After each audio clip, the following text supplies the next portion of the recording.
touch.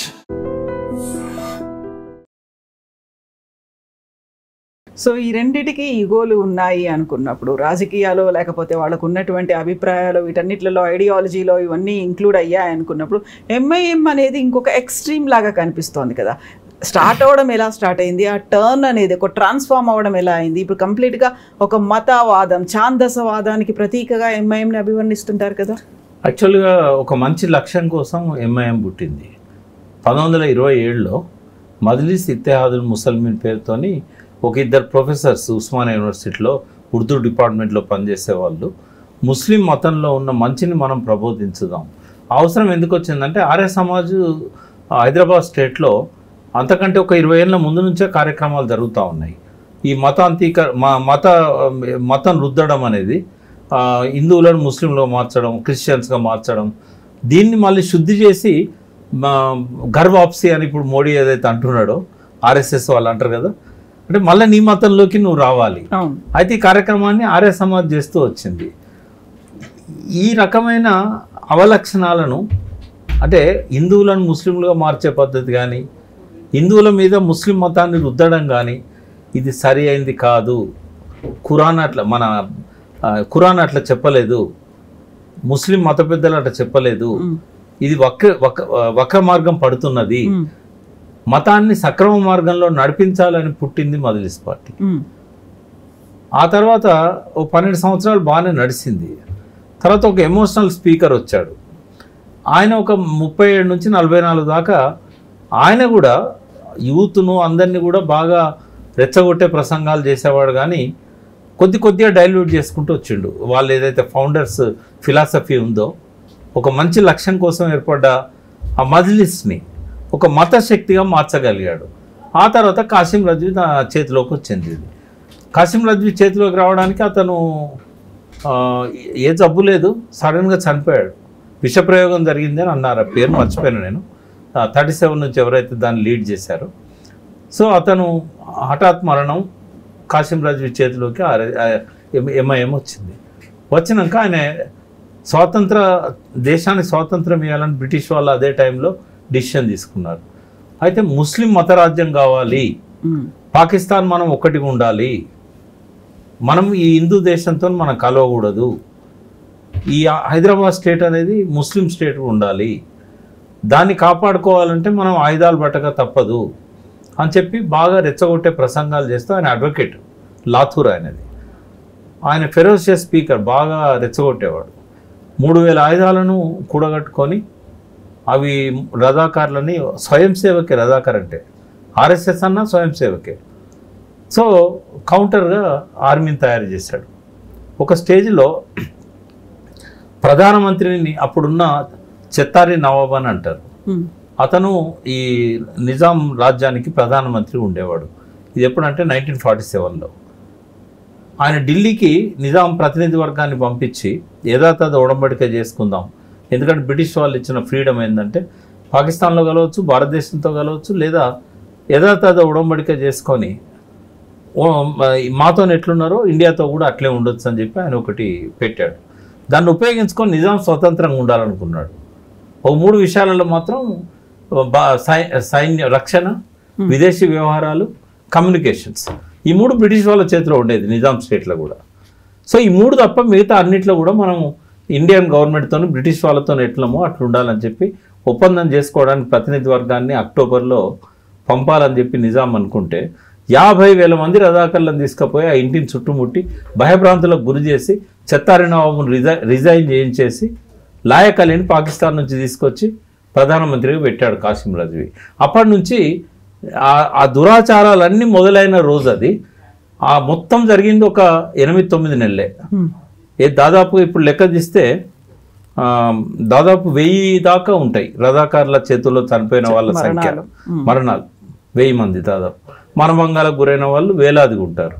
So ఇదంతా కూడా ఆ టైంలో రజాకార్లకు ఆయన ఆయుధాలు ఇవ్వడము, ఈ భూస్వాములకు దొరల వెంబడి వాళ్ళని రక్షించడానికి, వాళ్ళ భూములను కమ్యూనిస్టుల నుంచి తిరిగి తీసుకొచ్చుకోవడానికి ఈ దురాఘాతాలకు రజాకార్లను పంపడం అనేది కాసిం రజ్వీ చేసిన తర్వాత ఆ ఎంఐఎం అనేది పూర్తిగా మైలబడ్డది. తర్వాత బ్యాన్ అయింది. ఆయన కాసిం రజ్వీ జైలు నుంచి 57లో బయటకు వచ్చాడు ఒక కండిషన్ మీద. ఏందనంటే దేశం విడిచిపెట్టుకోవాలి 24 గంటల్లో. ఆ 24 గంటల్లో ఆయన మీటింగ్ పెట్టి ముస్లిం పెద్దలందరినీ పిలిచి ఎవరు దీన్ని నడుపుతారు అని అంటే సలావుద్దీన్ ఓవైసీ ఫాదర్ చేయలేపిండు. చిన్న పిల్లోడు అప్పుడు, ఆయన యువకుడు, ఆయన చేతిలో మజ్లిస్ పెట్టిపోయిండు ఆయన. కానీ మజ్లిస్ 1-2-3 సందర్భాల్లో తప్ప మత కల్లోలాల గురించి ఎక్కువగా ఫోకస్ చేసింది కాదు. అది వాళ్ళ రాజకీయ ఉనికి నిలబెట్టుకోవడానికి సలావుద్దీన్ ఓవైసీ కానీ, అసదుద్దీన్ ఓవైసీ కానీ, అక్బరుద్దీన్ ఓవైసీ కానీ అప్పుడప్పుడు పరుష పదాలు వాడతారు తప్ప ఆనాటి పరిస్థితులు ఇప్పుడు లేవు. రజాకాల నాటి పరిస్థితులు ఇప్పుడు లేవు. అటువంటి దుర్మార్గాలు ముస్లిం చేయట్లేదు. వీలైనంత వరకు ఏంటంటే ఒక పొలిటికల్ పార్టీగానే దాని ఒక ఉనికిని చాటుకుంటున్నది తప్ప మన మజ్లిస్ని వెనకటి రజాకారుల మజ్లిస్తో పోల్చాల్సిన అవసరం లేదు. అంటే 3 దశలున్నాయి ఇలా. మత పరిరక్షకులుగా, మతంలో మంచిని ప్రబోధించే వ్యక్తులుగా 2 ప్రొఫెసర్లు దాన్ని ఏర్పాటు చేసినప్పటి పీరియడ్ వేరు.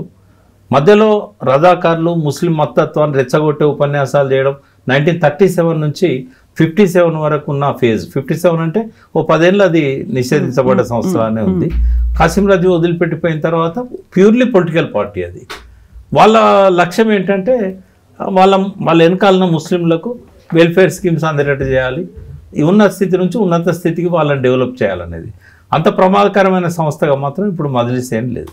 కాకపోతే హిందువుల మీద అటాక్స్ అనేవి కావచ్చు, లేకపోతే ఒక ఉద్రిక్తమైనటువంటి ప్రసంగాలు చేయడం, ఉద్రేకపూరితమైనటువంటి ప్రసంగాలు చేయడం అనేది ఒక మత వ్యాప్తి కోసమో మత పరిరక్షణ కోసమో కాకుండా హిందువుల మీద అటాక్ కోసమే దాన్ని యూజ్ చేస్తున్నారు అనేది మొత్తం మన 75 ఏళ్ళ చరిత్రలో 1957 అంటే ఇప్పుడు అదొక 3 ఏళ్ళు, 43 ప్లస్ ఇది ఒక 25.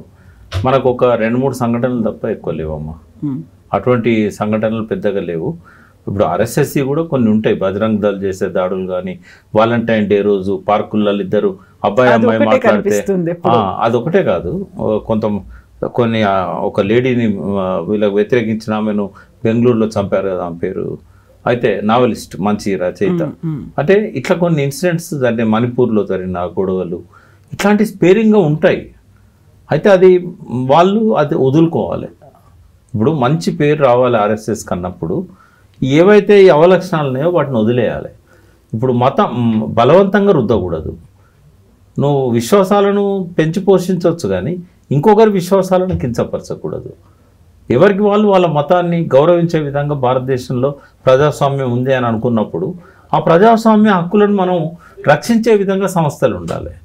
బట్ గౌరీ లంకేష్ ఆమెను చంపారు కదా, ఇంటికి పోయి ప్రశ్నించేది కదా ఆమె, వీళ్ళు చేసే వాటిని.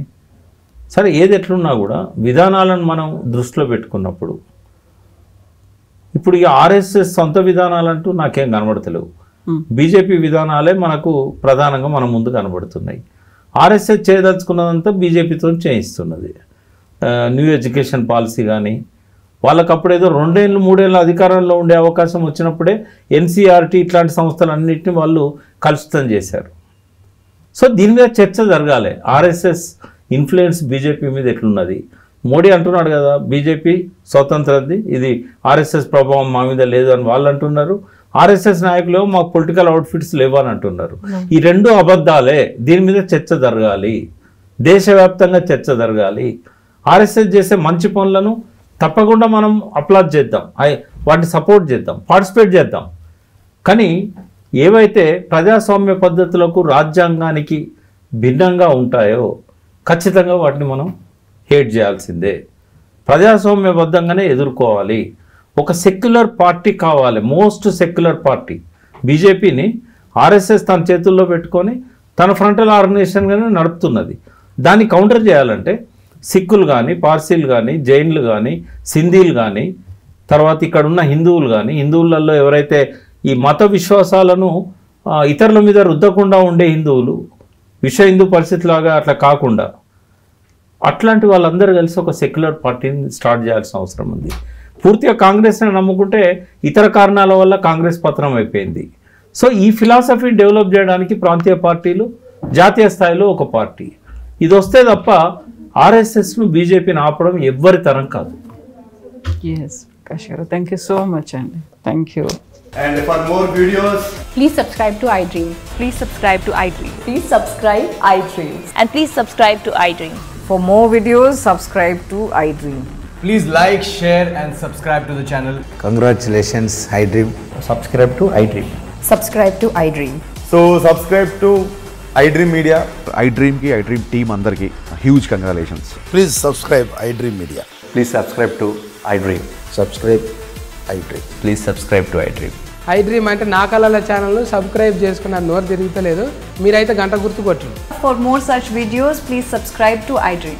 Subscribe to iDream. Please subscribe to iDream. Please subscribe iDream Media. Please do subscribe to iDream. Please subscribe to iDream Media. For best entertainment and information, please subscribe iDream. And don't forget to subscribe to iDream.